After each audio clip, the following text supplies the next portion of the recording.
I came home early, expecting an empty house, but there she was, my mom's best friend, sitting on my bed as if she'd been waiting for me. I wasn't supposed to be home yet. My shift had been cut short, and I remember thinking how rare it was to have a free afternoon. The house was quiet when I stepped inside, no TV in the background, no clinking of dishes from the kitchen. Just stillness. I kicked off my shoes and started upstairs, already thinking about taking a long shower. Halfway up, I heard something, the soft sound of movement, a faint creak of my bedroom floor. For a second I froze. No one should have been here. I pushed my door open gently, expecting to find a stray cat or maybe my little cousin snooping around. Instead, she was there. My mom's best friend. She was sitting on the edge of my bed, her back slightly hunched, elbows resting on her knees. Her hands were clasped together, as if she'd been deep in thought. When she heard the door, she looked up, startled at first, then almost embarrassed, before giving me a small, warm smile. "Hey," she said softly, her voice a little too calm for the situation. For a second, I didn't say anything. I just stood there, taking in the scene, the way the afternoon light came through my curtains and fell across her face, catching in her hair. She looked different from how I usually saw her at family barbecues or parties. More unguarded. "I didn't think anyone was home," I finally managed. "I came to see your mom," she said, straightening a little. "But no one was here. I guess I just sat down. Your room was the only door open." She said it almost apologetically, as if she'd been caught doing something she shouldn't. I stepped into the room, leaning on the doorframe. "You okay?" I asked, my voice quieter now. She hesitated. For a moment, her gaze dropped to her hands, then back to me. "It's been a long day," she admitted. "I just needed a minute to sit somewhere quiet." I nodded slowly. There was something in the way she said it, something heavier than she wanted to admit. The air felt strangely still between us. I noticed the faint scent of her perfume lingering in the room, a soft floral note that mixed with the familiar smell of my space, books, laundry detergent, and a trace of coffee from this morning. "I can go if you want," she said after a moment, starting to stand. "No," I said quickly, maybe too quickly. "You can stay. It's fine." She gave me another small smile, this one softer. "Thanks." I sat down in the chair at my desk, trying not to stare too long but unable to shake the feeling that something about this moment mattered, even if I didn't know why yet. The silence hung between us for a moment, not uncomfortable, but charged. She was still sitting on my bed, her fingers tracing the hem of my hoodie that lay across the blanket, as though she needed something to hold on to. "You really okay?" I asked again, this time softer, leaning forward a little in my chair. She let out a small breath, like she'd been holding it. "I don't know," she admitted, and there was a quiet honesty in her tone that caught me off guard. She glanced toward the window where the golden afternoon light filtered in. "I came here to talk to your mom about something. But when I got here, the house was empty, and I just didn't want to leave right away." Her words sounded simple, but the way her voice dipped near the end told me there was more underneath. I stood and crossed to the closet, pulling down an old hoodie before I could overthink it. "Here," I said, holding it out. "You look cold." She blinked at the gesture, then smiled faintly, taking it from me. "You always were the polite one," she said softly, almost fondly, as she slipped it on. The sleeves were too long for her, and she pulled them over her hands, looking almost shy for a moment. Something about seeing her wrapped up in something of mine felt unexpectedly intimate. She sat back on the bed, this time a little more relaxed, as if my small act of kindness had given her permission to breathe. "You don't have to tell me what happened," I said carefully, sitting down again. "But you can if you want." She looked at me for a long moment, then gave a small nod. "It's just been one of those days. My son barely talks to me anymore. My husband and I barely see each other. I felt like I was disappearing in my own house." Her voice was quiet, steady, but her hands tightened on the hoodie's fabric. I didn't say anything right away. Instead, I just listened, really listened. She seemed surprised by that, as if she wasn't used to someone just letting her speak without rushing to fix things. I guess I just needed somewhere to sit where no one needed me to be anything, she finished. I nodded slowly. That makes sense. Her eyes softened at that. You always were a good listener, she said, and for the first time since I walked in, her smile reached her eyes. The sun was lower now, painting the room in a soft amber glow. For a moment, we just sat there, sharing the quiet. It felt less like an accident that she was here and more like she was meant to be here, right now, talking to me. After that day, things felt different. Not in a dramatic way, no big confessions or promises, but in the quiet moments that began to follow. She started coming by more often. At first, she'd knock on the door and ask if my mom was home, but soon, she'd just text me first. Anyone home? Sometimes I'd lie and say no, even if Mom was just in the backyard, because I wanted that time with her. We fell into a rhythm. She'd sit at the kitchen table while I made tea or coffee, and we'd talk about small things, work, books, music. Sometimes we didn't talk at all, and those silences were strangely comfortable. One afternoon, I found her in the backyard, sitting on the swing chair with her shoes off, toes brushing the grass. You're getting too comfortable here, I teased lightly. She glanced over her shoulder at me with a soft smile. Maybe I just like the quiet here, she said. I sat down across from her, and for a while, we just listened to the distant sound of cars and a dog barking somewhere down the street. She looked so different from the version of her I'd seen at family events. No makeup, hair loosely tied back, her laugh quieter and easier. It was in these little moments that I began to notice things I hadn't before. The way she tilted her head when she was curious. The way her hands wrapped around a mug, fingers tapping lightly when she was thinking. One day, as I handed her a cup of tea, our fingers brushed. It wasn't much, just a split-second touch, but neither of us pulled away immediately. Her eyes flicked up to mine, and for a brief moment, the air felt heavier, warmer. Then she smiled faintly and took the cup, her fingertips lingering against mine just a second too long to be accidental. I found myself thinking about that moment later, replaying it. I told myself it was nothing, but deep down, I knew it meant something, not just to me, but to her too. That night, I caught myself staring at the hoodie she'd worn, still hanging over the back of my chair. It smelled faintly of her perfume. I wasn't sure what unsettled me more, how much I noticed, or how much I didn't want to stop noticing. The next time she came over, she didn't sit on the opposite side of the room. She sat next to me on the couch. Close enough that I could feel the warmth radiating from her shoulder, close enough that when she leaned in to see something on my phone, her hair brushed against my arm. I didn't move away. Neither did she. The rain started just after sunset, a sudden downpour that drummed against the windows and turned the world outside into a blur of water and shadows. I was curled up on the couch with my laptop when I heard the knock at the door. When I opened it, she was standing there, coat damp, hair clinging to her cheek, the faintest shiver running through her shoulders. Sorry, she said with a breathless laugh, pushing wet strands of hair from her face. I didn't know where else to go. I stepped aside immediately. Come in. You'll get sick standing out there. She stepped inside, leaving faint droplets on the floor. I grabbed a towel and handed it to her. She smiled in thanks and used it to blot her hair, her movements slow and distracted. Rough night? I asked quietly. She let out a soft, almost bitter laugh. You could say that. Everything just felt too loud at home. I got in the car and started driving, and I ended up here. Her words landed heavier than they looked. I guided her toward the couch and offered her a blanket. She sat down, pulling it around her shoulders, her fingers clutching the edges like she needed the weight of it. The rain was steady now, a soft roar in the background. We sat there for a while, listening. You ever feel like you could disappear and no one would notice? She asked suddenly, her voice low. I turned toward her, heart tightening.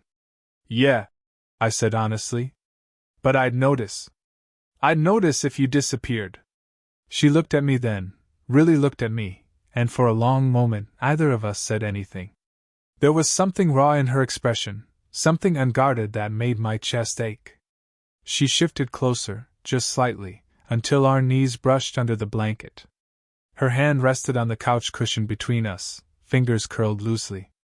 I hesitated, then let my own hand drift close enough that our fingertips touched. She didn't pull away. In fact, she let her fingers turn until they were resting against mine, warm and still, like she'd been waiting for that simple connection. The sound of the rain seemed louder then, filling the silence between us.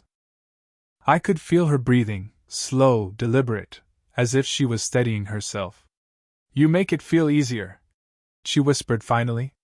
I didn't know what to say, so I didn't. I just let her hand stay against mine, a quiet promise that I was there. When she finally leaned back against the couch, she left her hand where it was, and I stayed right there beside her, listening to the storm together. The next morning, the world felt strangely quiet, as if the storm had washed everything clean. I woke early, replaying the night over in my mind, the sound of the rain, the warmth of her hand against mine, the way she looked at me like she was seeing me for the first time. My phone buzzed. A short message lit up the screen. "Thank you for last night. You don't know how much I needed it." I stared at the words longer than I should have. There was no smiley face, no casual tone, just quiet sincerity. I typed a reply, deleted it, typed again. Finally, I just wrote, "Anytime." Really. Later that afternoon, she came by again. This time, she didn't knock timidly or hover at the doorway. She walked in with a small, cautious smile, like she was testing the ground between us. "Hey," I said, standing from the couch. "Hey," she echoed, slipping off her shoes. "Your mom's out?" "Yeah," I said, and for a second neither of us said anything. The silence wasn't awkward, it was heavy in a way that made my chest tighten. We ended up in the living room again. She sat down on the couch, but this time, not at the far end. She chose the middle cushion, close enough that when I sat beside her, our shoulders almost touched. "I was afraid you'd think last night was strange," she said after a moment. I shook my head. "No. It wasn't strange. It just felt honest." Her lips curved into a small, tired smile. "That's what scared me. It's been a long time since I felt that honest with anyone." For a while, we just sat there, talking quietly. She told me about her week, her family, the things she'd been holding in. I didn't offer advice, I just listened, and she seemed to need that more than anything. At one point, her hand brushed against my knee when she shifted the blanket. She didn't move it away immediately, and I didn't either. The contact was barely there, but it was enough to make the moment feel different. "You make it feel safe to talk," she said softly, not looking at me. I swallowed. "I'm glad." Our shoulders touched then, and neither of us moved.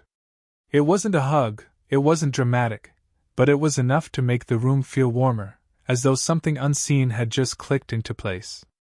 When she finally stood to leave, she hesitated by the door, her hand on the frame. "See you soon?" she asked, her voice quiet but hopeful. "Yeah," I said. "Soon."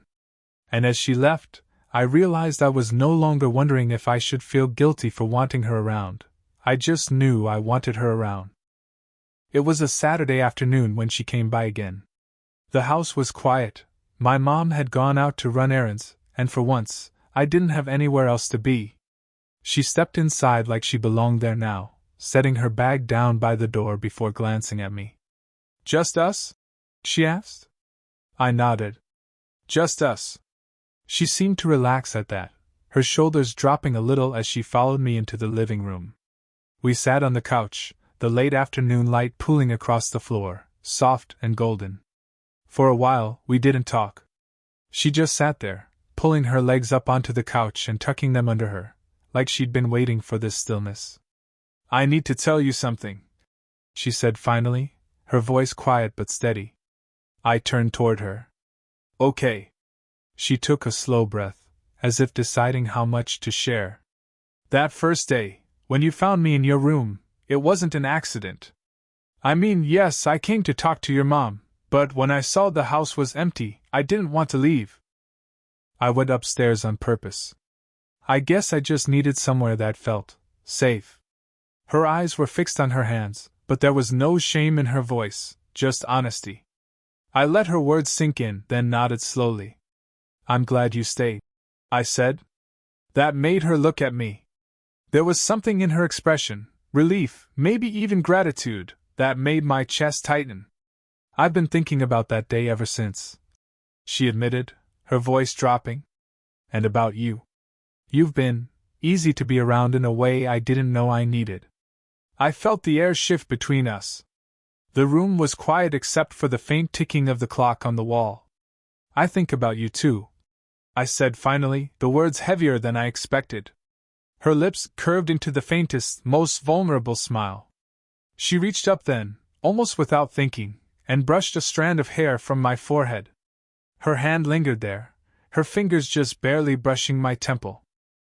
The touch was soft, almost hesitant, but it sent a current through me that I couldn't ignore. I leaned into her touch, just slightly, and her thumb moved in a small, unconscious motion, as though she didn't want to let go. Neither of us spoke. We just stayed like that, suspended in a moment that felt both fragile and inevitable. When she finally pulled her hand back, she let it rest on her lap, her fingers curling slightly. You make me feel seen, she whispered. I didn't know what to say, so I just nodded, my throat tight. I knew then that this wasn't a passing moment. Whatever this was between us, it was real. The next time she came over, it was different from every time before, not because of anything she said or did, but because there was no hesitation in her steps. She didn't hover at the door or glance around nervously. She walked straight in, like she had finally accepted that this place, this connection, belonged to her too. We ended up in the living room again, sitting close on the couch. There was no storm this time, no reason to hide in the quiet. Just a calm, still Saturday with sunlight streaming through the curtains, warming the floor. She was the one who started the conversation. We should talk about this, she said gently, tucking her hair behind her ear. I nodded. Yeah. We should. She hesitated, searching for the right words. I don't know what this is supposed to look like, she admitted. I don't even know what happens next. But I know I don't want this to go away. Her words landed deep, not rushed or impulsive, just steady, honest. I turned toward her, meeting her gaze. I don't want it to go away either, I said quietly. I just want to keep being here. With you. Something in her softened at that. She let out a slow breath, almost like she'd been holding it for weeks. Do you know what scared me the most? She said after a pause. Not that we'd cross some invisible line, but that you'd regret it. That you'd stop looking at me the way you do now. I shook my head. I won't, I said simply, because I knew it was true. For a moment neither of us moved.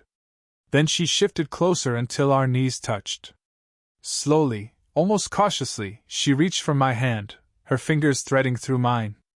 The simple gesture said more than anything else could have. When it was time for her to leave, we walked to the door together. She stood there for a moment, looking at me like she didn't want to go. I should go, she said softly. Yeah, I said, but neither of us moved. Then she stepped closer, so close I could smell the faint trace of her perfume, and wrapped her arms around me. It wasn't a quick hug. It was slow, steady, her cheek pressed against my shoulder, her breath warm through my shirt.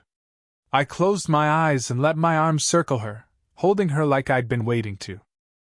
When she finally stepped back, she smiled, not the polite smile she wore for the world, but a real one. I'll see you soon, she said. Soon, I promised. When the door closed behind her, I stood there for a long moment, feeling the quiet of the house around me. Something about it didn't feel empty anymore. It felt like the beginning of something I wanted to hold on to, carefully, patiently, but without fear.